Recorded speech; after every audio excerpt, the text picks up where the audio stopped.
esam tikuši tiešām līdz šai te daļai, ko mēs tik ļoti esam gaidījuši, un tie būs jau iepriekš pieminētie pasaules līmeņa e-pasta mārketinga agency JR dibinātāji un Forbes 30 zem 30 saraksta nominanti Reinis Valters Krūmiņš un Jēkabs Rihards Ansons. Sagaidām ar aplausiem!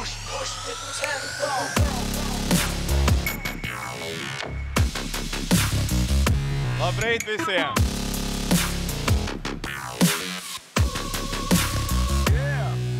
Wow! Šeit tiešām ir daudz cilvēku. Pēc tam pateikšu. Būs jautājumi. Tātad, interesanta lieta. Pirms 6 gadiem es sēdēju tieši turpat, kur tu tur redz baltu kaklu kaut kur. Mums bija mērķis izveidot savu biznesu, lai varētu pelnīt tik daudz naudas, ka mēs varam pirkt visu, ko vēlamies, neskatoties uz cenu. Lai varētu ceļot pa pasauli un braukt ar Ferrari. 2 gadus pēc skolas pabeigšanas mēs to sasniedzām. Mēs 2019. gadā izveidojam savu e-pasta mārketinga aģentūru, un jau 2 gadus vēlāk tā nopelnīja 1 000 000 eiro. 1 gada laikā. Un jā, tas ir reāls miljons, kas bija mūsu biznesa bankas kontos. Un to mēs sasniedzam, ejot cauri neskaitāmām kļūdām un cenšoties visu izprast no nulles. Un šodien esam saspieduši mūsu svarīgākās mācības 5 vienkāršos soļos, kuriem sekojot arī tu būsi spējīgs uzsākt veiksmīgu biznesu, neatkarīgi no tavu vecumu vai pieredzes. Un, lai gan tas šķiet neiespējami, pēdējo gadu laikā mums ir bijis iespēja satikt, runāt un runāties ar daudz veiksmīgiem uzņēmējiem un pat jauniem miljonāriem no visas pasaules. Un interesantākā lieta ir tāda, ka lielākajai daļai no viņiem viņu uzņēmēja darbības ceļš ir ļoti līdzīgs mums un mūsu soļiem. Un šo procesu esam arī atkārtojuši ar pilnīgi jaunu uzņēmumu Latvijā, kur palīdzējām tam uzsākt no nulles un drīz jau sasniegs 60 000 ikmēneša apgrozījumā. Tāpēc izvelkat savas pildspalvas un pierakstu klādes. Es neredzu jūsu pildspalvas un pierakstu klādes, vai velkam ārā. Ja jums būs ekskluzīva iespēja redzēt procesu, ko mēs nevienam nekad vēl neesam rādījuši. Lai prezentāciju padarītu vēl interesantāku, klausieties, jums katram būs iespēja iegūt 2000 eiro. Tie nav 2000 eiro kaut kādos mistiskās dāvana kartēs vai kaut kas tāds. Tie būs 2000 eiro, kas tiks pārskaitīti uz tavu bankas kontu. Par to mēs runāsim runas beigās, tāpēc klausieties uzmanīgi. Bet jā, pirms es lēcu iekšā pirmajā solī, jums liek jautājums, ko mēs darām? Pirms 4 gadiem mēs dibinājām mūsu e-pasta mārketinga aģentūru. Jūs esat kādreiz iepirkušies kādā internetu veikalā vai pat skatījušies kādā internetu veikalā, jūs noteikti saņemat e-pastus līdzīgi šiem. Un tas ir tieši tas, ar ko mēs nodarbojamies. Mēs strādājam internetu veikaliem no visas pasaules, veidojam viņam tieši šādu veidu e-pastus, tādējādi palīdzot viņiem vairāk nopelnīt, un viņi par to mums arī maksā. Pēdējo 4 gadu laikā esam spējuši apgrozīt uz 4 miljoniem eiro, un šobrīd mūsu komanda ir ap 35 cilvēkiem no Āzijas, Eiropas, Ziemeļamerikas. Un šeit arī var redzēt maza daļa no mūsu komandas šovasar Rīgā, kad atlidinājām viņus šurp. Bet labi, lecam iekšā pirmajā solī. Solis 1 ir mindsets. Šeit, diemžēl, nevarēja atrast piemērotu vārdu latviešu valodā, tāpēc izmantosim vārdu mindsets. Un tas arī ir visa pamats. Bez laba mindseta pārējie soļi šodien diezko no svara, diemžēl, nebūs. Bet kas īsti ir mindsets? Manuprāt, tas ir tavs skats uz pasauli un kādu skaties uz sevi. Un kāpēc mindsets ir tik ļoti svarīgs, es izstāstīšu caur savu stāstu līdz šim. Jā, man stāsts sākās Ventspilī, un jau no mazotnes redzēju, kā mani vecāki sūri, stīvi strādā dienā un pelna varbūt 600–700 eiro. Un tas jau 12 gados man iedzina dziļu motivāciju izrauties. Es nevēlējos būt tādā pašā situācijā kā viņi. Es nevēlējos visu savu dzīvi strādāt ar bosu virs manis. Es vēlējos sev un savai ģimenei labāku situāciju un labāku dzīvi. Un tas noved man koncentrēs domās par izlaušanos. Kā es varu pelnīt naudu, kā es varu kļūt bagāts un kā es varu mainīt šo situāciju. Un tā arī ir mana mindset dziļākais punkts savā ziņā. Šī uguns, kas man radās 12 gadu vecumā, vēl joprojām dziļi iekšā manī sēž.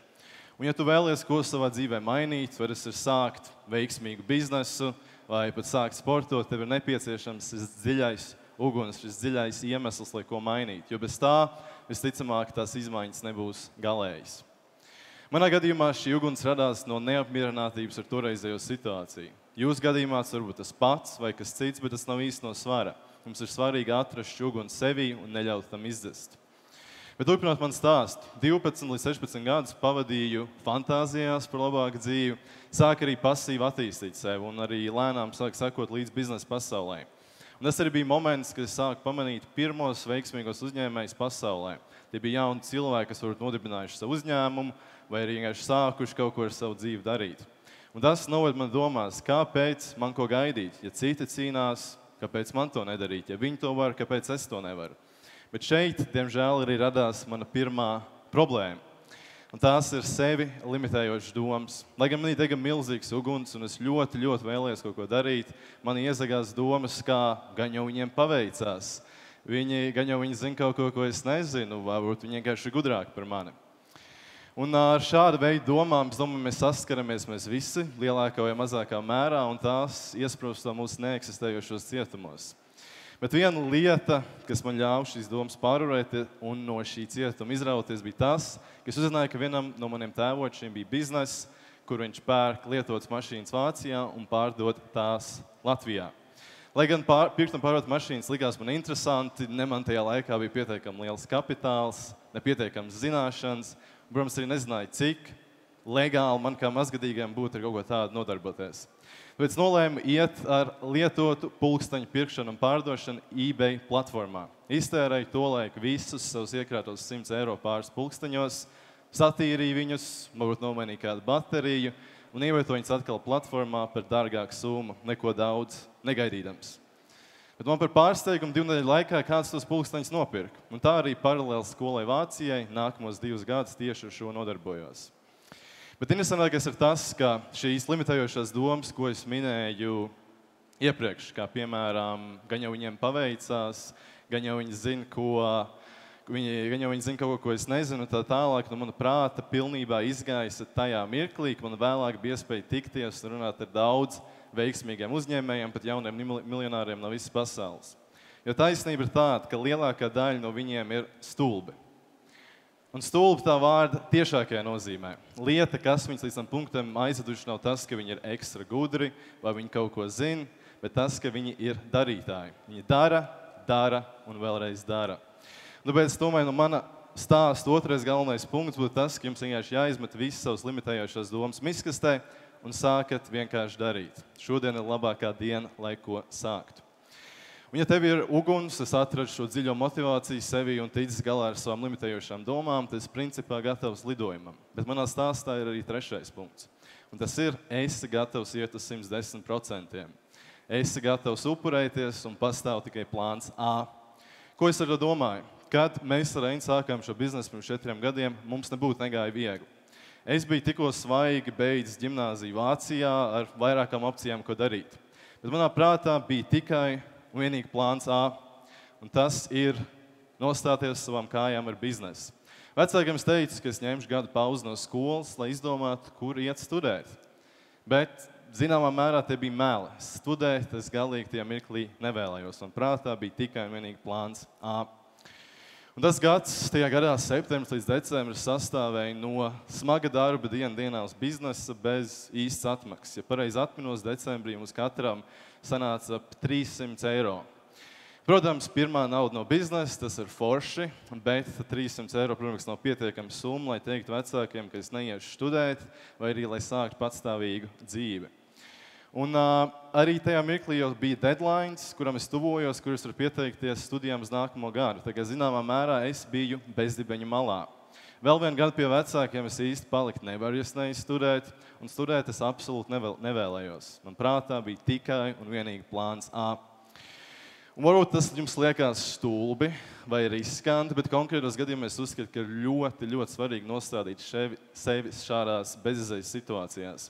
Un, lai jūs to labāk saprastu, pieļauju, ka lielākā daļa no jums ir bijuši situācijā, ka jums ir kāds svarīgs mājas darbs vai kāda lielāka prezentācija, ko jūs atliekat līdz pēdējai dienai. Un tad, ja jums maģiski parasti aizņem 3-4 stundas, lai izpildītu, tagad maģiski jūs varat izdarīt stundas laikā. Un kāpēc tas ir tā? Tāpēc, ka jums nav citas opcijas. Jums ir jādara, jūs vairs nevarat to atlikt, jums ir jādara, un tad maģiski jūs varat izdarīt visu, ko vajag. Tas pats arī attiecās uz šo situāciju. Es biju bezdibeņu malā, man nebija citas opcijas, kā vien darīt vēl vairāk. Es biju bezdibeņu un strādāt vēl vairāk.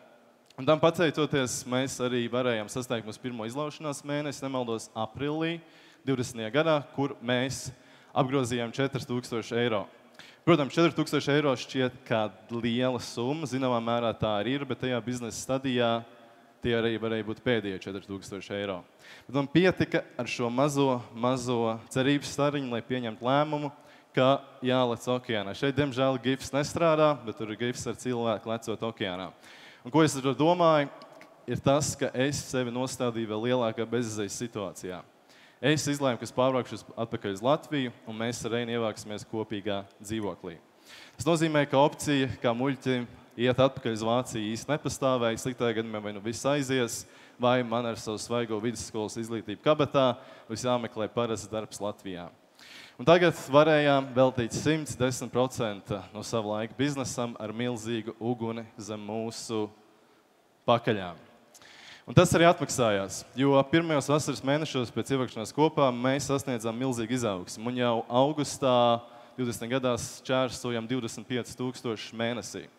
Tikai galvenā mācība šeit ir kaut kas, ko jūs tiešām ļoti vēlaties. Esat gatavi upurēties, esat gatavi ietam pakaļ ar visiem 110%. Sadedzināt laivas, tiltus, visas citas opcijas un neiet pakaļ tam, ko jūs vēlaties ar visu savu gribu. Un tagad mazs atskats uz pirmo soli, atrodat savu uguni, sākat vienkārši darīt un esat gatavi iet uz 110%. Pirms es atklāšu jums otro soli līdz savam pirmajam miljonam, man jums jāizstāsta savs stāsts. Jau kopš bērnības vēlējos pelnīt lielu naudu. Tas es kā mazs bērns. Un tas bija īpaši tāpēc, ka es redzēju, ka mana mamma ļoti sūri un grūti strādā. Tas bija tāpēc, ka viņai nācās strādāt vienai, jo mans tēvs bija mūsu pametis pirms manas dzimšanas. Man bija liela motivācija mēģināt viņai palīdzēt. Mana pirmā vēlme strādāt sākās, kad man bija kādi 8 gadi. Domāju, ka paaugšos un vasarā sākšu strādāt Hesītī. Diemžēl mani sapņi izgaisa, jo man vēl nebija 13 gadi un nevarēju legāli pieteikties darbā. Es metu plinti krūmos, līdz mamma man iepazīstināja kādu cilvēku vārdā Gunters. Šis cilvēks vēlāk kļuva par manu patēvu. Un, kad es viņu satiku pirmo reizi, mana mute atvērās, jo viņš dzīvoja lielā mājā, un uzreiz pirmais instinkts bija mammai jautāt, ko viņš dara. Mamma man teica, viņš ir uzņēmējs, viņam savs uzņēmums. Es viņai pārjautāju, jo tajā laikā es nesapratu, ka cilvēki paši savus uzņēmumus var veidot. Viņai jautāja, vai viņš ir uzņēmuma vadītājs, viņš ir darbinieks. Viņa teica, nē, viņam ir pašam savs bizness. Tieši tas bija brīdis, kad es sapratu, ka vēlos būvēt pats savu biznesu, nevis strādāt algotā darbā. Un tā arī nonāca līdz pirmajai biznesa idejai. Gifs neiet. Bet pirmajai biznesa idejai, kad redzēju, kā viens no mūsu kaimiņiem gāja makšķerēt.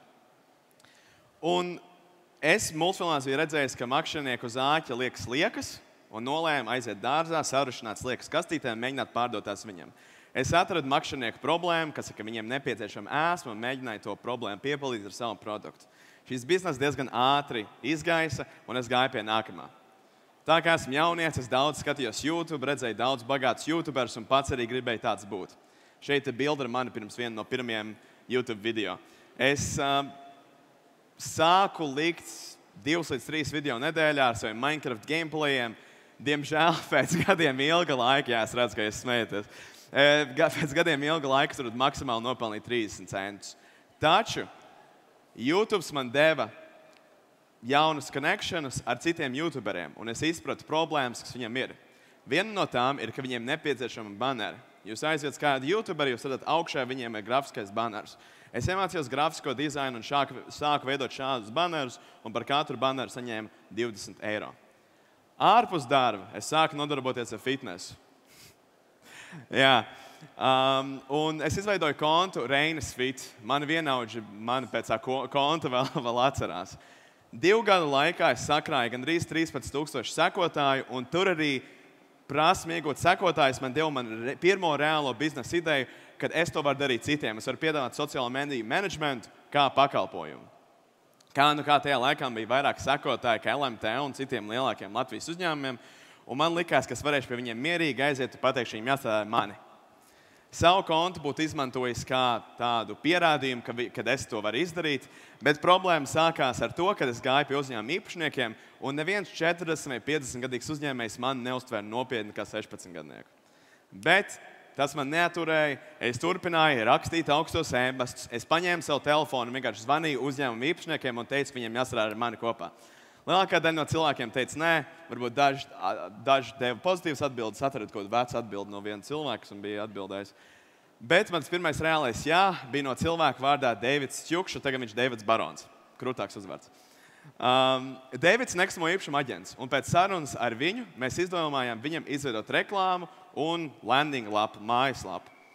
Šī reklāma bija reāls veiksmes stāsts, jo pat šobrīd viņu atpazīst šīs reklāmas dēļ. Ja kādam interesē, jūs varēsiet pēc tam uzrakstīt Instagramā, es aizsūtīšu linku.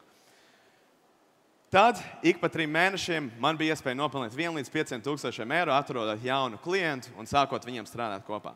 Un tas bija tas brīdis, kad mazais Reinis atrada otro soli līdz savam 1 miljonam. Tas ir nepārtraukti iegūst un attīsti prasmes. Kad es uzsāku savus projektus, lielākā daļa no tiem izgāzās. Un man visu laiku likās, ka esmu neveiksminieks, ka es neko nevaru izdarīt, nekas nesanāk, un nesapratu, kāpēc citiem uzņēmējiem viss sanāk, bet man ne. Bet vienīgā atšķirība starp mani tad un mani tagad ir manas prasmes. Un ar katru projektu, ko es sāku un kurā es izgāzos, es ieguvu jaunas prasmes, kas man noderēja vēlāk. Un pieņemsim, tagad jūs sāksiet veidot savu biznesu. Es šeit izveidoju tādu kā mazu piramīdu ar dažādiem soļiem. Jūs varbūt šobrīd mākat ļoti labi veidot TikToks vai mākat no koka izgravēt svečturus. Un tas ir produkts, kas ir jūsu kā bāzes prasme. Tikai ar to prasme vien jūs daudz nenopelnīsiet. Jūs varbūt sāksiet pārdot produktu saviem, vecākiem draugiem, klases biedriem, varbūt maksimums nopelnīsiet 1000 eiro. Kad jūs izveidosiet mājaslapu, mēģināsiet tos pārdot vairāk cilvēkiem, jūs sapratīsiet, neviens nenāk un neviens neko nepērk. Tas ir brīdis, kad jums jāiemācās nākamā prasme iegūt klientus, kas ir vai nu mārketings vai pārdošana. Un to jūs varat aiziet līdz 25,000 eiro mēnesī. Kad jūs pelnīsiet 25,000 mēnesī, jums būs tik daudz darba katru dienu, ka jūs gribēsiet nošauties. Respectfully. Tad jums būs jāiemācās prasmi nolikt klientus. Šī prasme vienkārši ļaus jums atbrīvot laiku, lai jums visu laiku nav jāstrādā, būtu citi cilvēki, kas palīdzētu jums strādāt, un jūs atkal varēsiet palielināt līmeni, kādā jūs biznesu var operēt. Un pēc tam jūs varēsiet veidot sistēmas, audzēt biznesu, UTT, UTT. Šeit esmu ielicis citātu no Aleksa Hormozī. Viņam ir 27 gadi, viņš pagājušajā gadā apgrozīja 127 miljonus. Viņš teica, tas, cik ātri jūs apgūstat jaunas prasmes, ir tas, cik inteliģents jūs esat. Un ko tas nozīmē? Biznesā katrs izaugsmes solis jums nāks ar jaunām prasmēm, kas jums jāapgūst. Taču tas nenozīmē, ka jums tagad jāmācās viss. Lielākā daļa veiksmīgu cilvēku ir T-formas prasmju loks. Un ko tas nozīmē? Pieņemsim, man ir vairākas prasmes, kuras es varbūt apzinu. Varbūt mārketingu, pārdošanu, copywriting, kā nolikt cilvēkus un vēl daudz. Taču esmu specializējies tieši pārdošanā. Tas pats ir ar Jēkabu. Tikai viņš ir specializējies, kā nolikt cilvēkus, kā veidot sistēmas. Un šīs specializācijas, kad mēs viņus apvienojam, viņiem ir sava specializācija, man ir sava, mēs kļūstam kā labāks bizness. Tātad, kā iegūt prasmes? Ir 3 veidi, labi, ir 4. Pirmais ir iet uz augstskolu, bet skola nav vienīgais veids, kā iegūst prasmes. Pirmais veids ir vienkārši darīt. Ja jūs gribat iemācīties grafisko dizainu, ielādēt Photoshop, sākat vienkārši mēģināt kaut ko veidot, jums visticamāk nesanāks, bet ja jūs ejat pie nākamā soļa, izmantojiet Google, YouTube, ChatGPT un uzdodiet jautājumus. Jūs varbūt atradīsiet kādu cilvēku, kurš māca grafisko dizainu un vienkārši kopējiet to, ko viņš dara. Lielākā daļa no sākuma, ko mēs visi darījām e-pasta mārketingā un visos savos biznesos, vienkārši kopēju no cilvēkiem, kas to jau bija izdarījuši. Trešais solis ir lasīt grāmatas. Izvēlēt telefons un nofotografēt šo te. Kopš 16 gadu vecuma es sāku lasīt 1 grāmatu nedēļā. Un šeit ir grāmatu rekomendācijas. Labajā pusē grāmatas no manas, kreisajā pusē ir grāmatas no Jēkaba, kuras jūs varat izlasīt. Ja tu gribi nopelnīt vairāk, tev ir jāiegūst prasmes, ko nemāk citi. Un kādas prasmes mācīties, atkal izvelkam telefons, nofotografēt šo te. Šeit esmu ielicis precīzi prasmes, kuras es uzskatu, ja jūs iemācieties, jūs varēsiet pelnīt no 3 līdz 10 tūkstošiem eiro mēnesī, pat kā darbinieki. Es jums neskaidrošu, ko katra no šīm prasmēm nozīmē, ja vienkārši iegulējat un sapratīsiet paši. Nākamais solis līdz miljonam ir networkings. Networkings ir spēja dibināt un uzturēt sakarus ar citiem uzņēmumiem. Networking dēļ mēs esam šeit uz šīs skatuves. Mēs nopelnījām savu 1 miljonu, un mēs ieguvām savu pirmo klientu. Kad sākām savu biznesu, mēs bijām kā šis džeks. Mums reāli nebija naudas. Un tas, ko es darīju, es gāju ar saviem kontaktiem un atradu cilvēku vārdā Džāns. Džānam pieder kurs, kur kopā ir Dženifers Lopezes privāto treneri. Viņi palīdz cilvēkiem mājas apstākļos zaudēt svaru. Jūs varat domāt, kā es iegūšu šādu kontaktu. Tā bija tīra veiksme. Es vienkārši biju strādājis ar savu iepriekšējo mārketinga aģentūru, vienu cilvēku, kuram patika mans darbs. Viņš iedeva man kontaktu Džānam, mēs sākām strādāt kopā. Ar Džānu mēs atsākām sarunu, tad, kad mēs ar Jākabu izveidojām savu mārketinga aģentūru. Un es pat atceros, kad laika zonu dēļ skolas laikā nācās skriet uz tualeti, lai ar viņu sazvanītos, lai skolotāji man neizmet no klases un mēģinātu viņu noslēgt kā klientu. Pēc dučas zvaniem vēlāk mēs viņu sākām strādāt kopā, un viņš mums sāka maksāt naudu. Viņš mums bija pirmais reālais klients mūsu e-pasta aģentūrā. Lai viņu noturētu kā klientu, mēs implementējam pirmo networking pamatprincipu, kas ir sniegt lielu vērtību. Ja jūs jebkad sākat jaunu projektu vai jaunu darbu, darat vairāk, kā no jums ir prasīts. Ar to jūs sniegsiet lielu vērtību, un ko tas nozīmē? Jūs dosiet, un cilvēki gribēs jums runāt, viņi gribēs saprast, kā jūs varbūt darat konkrētas lietas. Un tieši tas pats nostrādāja ar Džānu. Jo viņam patika pakalpojums, ko mēs viņam sniedzām, un viņš mums iedeva kontaktu cilvēkiem vārdā Jose. Viņam pieder mārketinga aģentūra, un kopā ar viņu mēs izveidojam darījumu, kur viņš mums dod klientus, un mēs viņam dodam komisiju par katru no klientiem, ko viņš mums ir iedevis. Un ar šo mēs no viena klienta, no Džāna, ieguvām kontaktus Jose, ieguvām kontaktus citiem cilvēkiem. No viņa kontaktus mēs ieguvām vēl tālāk citiem cilvēkiem, un no viņa kontaktiem mēs ieguvām kontaktus citiem cilvēkiem. Un tā šobrīd mūs gan Eiropā, gan pasaulē atpazīst kā viens no labākajiem mārketinga aģentūram networking dēļ. Šeit arī daudz jauniešu, ko mēs pazīstam, kas arī ir miljonāri. Reāli tas džeks tajā galā, viņam 19 gadi, viņam 1,5 miljonus tev bankas kontā. Insane. Tātad, mēs arī kopā, varbūt zināt šo cilvēku. Viņš bija filmā attēloja Leonardo DiCaprio, The Wolf of Wall Street. Mēs ar viņu arī strādājam kopā networking dēļ. Bet kā networkot? Pirmā opcija ir pievienojies Facebook, School, Discord grupām un runā ar cilvēkiem tur. Otrā opcija - atrodies vidē, kur ir citi uzņēmēji. Ej uz golfu laukumu, 5 zvaigžņu hotelu vai strādā coworking ofisos. Trešā opcija ir dodies uz konferencēm un runāt ar citiem. Tā kā mēs esam šeit šajā konferencē, man jums katram ir uzdevums. Atrodiet kaut vienu cilvēku, ar ko jūs šobrīd varat uzsākt sarunu. Nevis šobrīd, bet šodien. Tas būtu cilvēks, ko jūs vispār nezināt. Jo varbūt jūs atradīsiet Reini savam Jākabam vai Jākabu savam Reinim. Kā uzsākt sarunu, par ko man runāt, vienkārši izstiep roku un saka sveiki. Tik vienkārši. Vai uzdod jautājumu, ko domāju par Reini Jākabu Jurunu, vai tie jūs uzsāda savu SMU vai biznesu, vai vienkārši, ja kādam ir rekords tur fujikam Jordani. Jā, varat par Jordaniem runāt. Visam vienkārši. Es bez kauna varu teikt, ka pēc runas gribēšu networkot ar citiem runātājiem, bet īpaši ar Emīlu no iPhone Photography School. Ja viņš to šeit jau ir un to dzirdēja ļoti labi. Lai parādītu, cik vēl networkings ir īpašs un nepieciešams, Deivids, mans pirmais klients manai nevis e-pastu, bet sociālo mediju mārketinga aģentūrai, šogad kļuva par biznesa partneri uzņēmumā, kur mēs pērkam, izremontējam un pārdodam dzīvokļus. Tagad esam nonākuši pie soļa 4. Trial and error. Jeb dari, analizē un dari atkal. Ļoti rēti tavs pirmais bizness izdosies. Ticamāk, tā būs neveiksme. Tas pats arī attiecās uz jebko, ko tie pirmajā biznesā darīs. Visticamāk, viss būs pagalam nepareizs. Un tev ir svarīgi apzināties, jo daudz cilvēku ciešot pirmo neveiksmīgo biznesu, met plinti krūmos, un tā arī viņu uzņēmējdarbības stāsts beidzās. Bet iekal savas smadzenēs, ka visticamāk tos pirmais bizness neizdosies. Un jebkas, ko tie biznesā darīs, būs pagalam nepareizs. Bet tikai tā, ejot no kļūdas uz kļūdu un mācoties no tām, tu būs tuvāk sasniegumiem. Un, lai šo principu jums labāk vizualizētu, šeit ir maza tabuliņa. Un baltā raustītā līnija esat jūs vienkārši smagi strādājot. Protams, ilgākā laika periodā ar tikai un vienīgi ar smagu darbu un darot vienu to pašu lietu, jums būs panākumi. Bet, ja jūs implementējat šo principu, dari, analizē, dari atkal, jūs spējat mācīties no savām kļūdām un uzlabot savus nākamos mēģinājumus. Un tā ilgākā laika periodā jūs sasniegsiet rezultāts līdzīgāks dzeltenai līnijai. Un tur atšķirība ilgākā laika periodā tiešām ir milzīga.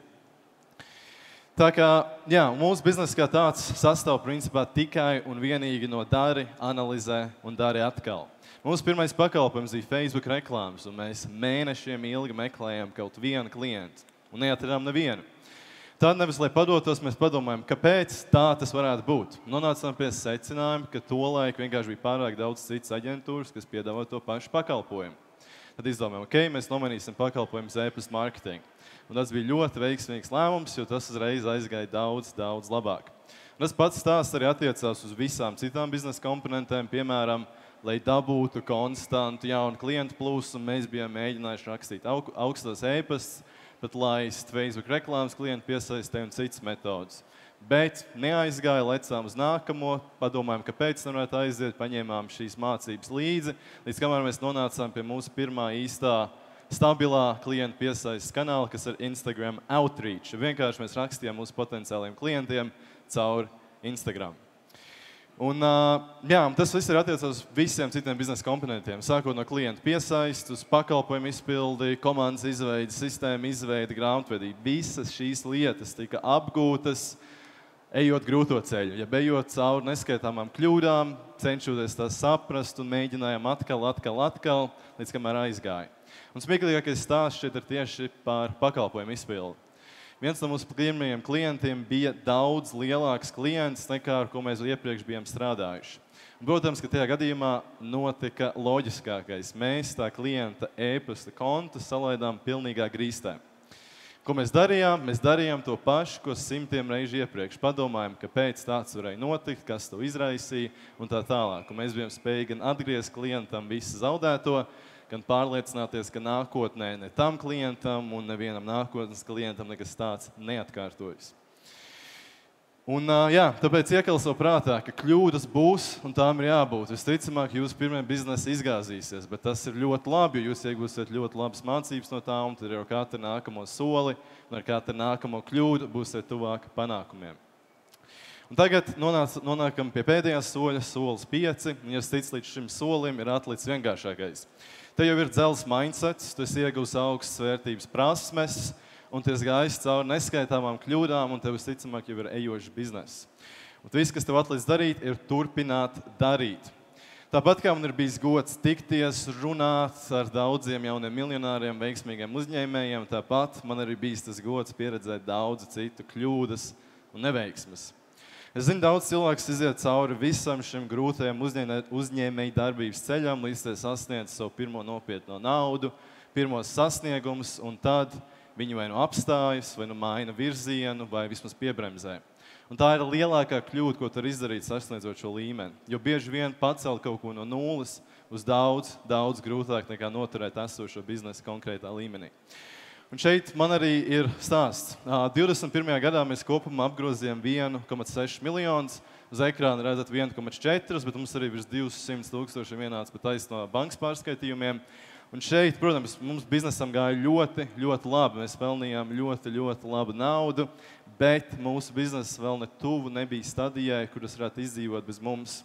Un nevis, lai tagad atpūstos, ņemtu soli atpakaļ, mēs strādājām 15 stundu dienas ilgu šo gada periodu, un bija pat periods, kurus atceros, kā es 6 no rīta pārnāku mājās no coworking space, lai iet gulēt, un es dzirdu, kā blakus istabā Reinim skan modinātais, lai 6 no rīta celtos. Mēs strādājām bez atpūtām, bez ballītēm, bez īstām brīvdienām, līdz kamēr mūsu biznesa sasniedz stadiju, kur tas spēj izdzīvot bez tik liels mūsu iesaists. Galvenā mācība šeit ir, ja jums ir biznesa, novadat to līdz galam, neapstājieties, neļaujiet savai pirmajai naudai, saviem pirmajiem sasniegumiem ietekmēt jūsu ego un novadat visu līdz galam. Tagad jūs zināt 5 soļus, kam jūs varat sekot, lai jūs būtu tajā pašā pozīcijā, kur esam mēs. Lai tie labāk iespiestos jūsu galvās, mēs tiem pāriesim aši pāri atkal. Jā, solis 1 mindsets, atrodat sevī dziļu uguni, motivāciju, metat visas savas limitējošās domas, viss, kas tev vienkārši sākat darīt, un esat gatavi iet uz 110%. Solis 2 iegūst prasmes. Diezgan self-explanatory. Solis 3 networkings. Šeit gribu atgādināt, katram no jums vismaz uzsākat sarunu ar kaut vienu cilvēku un turpināt runāt ar citiem uzņēmējiem, jo tas jums var palīdzēt atrast jaunas biznesa idejas vai atrast jaunas biznesa partnerus un augt tālāk. Ceturtais trial and error. Dari analizē, dari atkal. Pablo Picasso pirmais glezojums, protams, nebija veiksmīgs. Viņš nepadevās. Tāpat arī jūsu biznesa. Jūsu pirmais biznesa izgāzīsies, bet ar katru kļūdu jūs būsiet tuvāk sasniegumiem. Un piektais, vienkārši turpināt darīt, līdz kamēr jūs biznesa var izdzīvot bez jums. Un tagad, kā apsolījām, jums būs iespēja uzvarēt, vinnēt līdz 2000 eiro. Viss, kas jums aizdara, izvēlēt savus telefonus, noskanējot šo QR kodu un aizpildat formu. Un tad mēs izvēlēsimies divus uzvarētājus, divus biznesa idejas esošus biznesus līdz 30. oktobrim, un tad jūs varēsiet šo balvu uzvarēt, un uzvarēt arī tiks paziņoti Junior Achievement Latvija Instagram kontā. Tā kā skenējiet, un paldies par uzmanību. Urā! Aplausi mūsu pirmajiem runātājiem. Jā. Kungi, mēs gribam jums piedāvāt vienu ļoti īpašu spēli, kas saucās Gribi būt miljonārs vēlreiz. Jā. Un paldies. Tātad tas, kas mēs uzdosim jums jautājumus, un mēs noskaidrosim, vai jūs zinat atbildes. Jūs drīkstat pacelt rokas vai kliegt no vietas, kādu variantu jūs izvēlaties. Abus uzreiz celsiet rokas un klieksiet no vietas. Bez noteikumiem. Jā. Tātad mēs sāksim ar pirmo. Jā, pirms mēs sākam spēli, mums vajag, lai džinglu visu tā kā ierunā visu kopā. Tad jums jāpasaka, tā, ka grib būt miljonārs, un tad vēl tāda neliela pauze. Vēlreiz tāda. Pamēģinām vēlreiz. Šis ir labākais džingls, ko mēs šī mirklī varējām atļauties šai spēlei. Un tad sāksim ar pirmo jautājumu.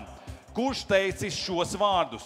Klienti nav pirmajā vietā ir darbinieki. Ja tu parūpēsies par saviem darbiniekiem, viņi parūpēsies par klientiem. Atbilžu varianti – Jūlijs Krūmiņš, B. Ričards Bensons, C. Jeffs Bezos, D. Francoāza Betekūra Mejersa. Es pieļauju, ka B. Ričards Brensons. Ričards Brensons. Vai tā ir galīgā atbilde? Man tas vienkārši jājautā, jo to pieprasa vienkārši noteikti. Tā ir galīgā atbilde. Atbilde ir pieņemta un... Atbilde pieņemta un atbilde pareizā! Ļoti labi. Tātad... Nākamais jautājums, ne? Pazīstat visus no šiem cilvēkiem? Pēdējo nē. Jā, tā pēdējā ir vienīgā dāma šajā sarakstā, kas ir Francoāza Betekūra Mejersa. Viņa ir visbagātākā sieviete pasaulē. Viņas īpašuma vērtība tiek lēsta ap 80,5 miljardiem dolāru. Mans nākamais jautājums ir, viņa ir L'Oreal īpašniece, kurā vietā viņa 2023. gadā ierindojās Forbes pasaules bagātāko cilvēku topā. 1., 11., 111. vai 1111. B? Es liecos tuvāk D, bet... B varbūt. Nu, pagaidi, vai tad 1000 vīriešu būs bagātāki, līdz būs tikai viena sieviete? 1000? Nu, nezinu. Nu, tad varbūt B vai C, es domāju. Nu, vienu Tu vari mums izvēlēties, vajadzētu. kur- Papildu iespējas mēs neesam sagatavojuši. Es teikšu B. Lai iet B. B. Atbilde ir pieņemta un atbilde ir pareiza. Aplausi, aplausi, aplausi! Pašlaik viss viņam veicās labi. Viņam vēl pašlaik viņi saglabā savu miljonu, jo spēle principā ir uz viņu miljonu tādā ziņā. To mēs laikam nepateicām līdz galam. Bet visbeidzot noslēdzošais jautājums. Kurš ir labākais Rīgas e-pastu mārketingam? Neviens. Atbilde E. Klaivio. Tātad E. Leidio. Jā, nu mēs laikam Un šī nestrīdēsimies. ir pareizā atbilde, jo mēs īstenībā nezinājām atbildu šo jautājumu. Mēs reāli gribējām uzzināt no viņiem viņu panākumu noslēpumu. Ļaunais plāns ir izdevies. Jā. Vēlreiz liels paldies Uzgavilei, mūsu pirmajiem runātājiem, Agency JR dibinātājiem. Es ticu, ka jūs esat iedvesmoti, un arī es esmu iedvesmoti. Man šīs te runas tiešām aizcēr dziļi un sariež asaras acīs, jo es ticu, ka viss, kas ir nepieciešams, ir darīt, ir spērt soli virzienā, kurā tu vēlies doties, un tu tur nokļūsi. Un man liekas, ka nav citu variantu, bet iesākums ir ļoti jaudīgs.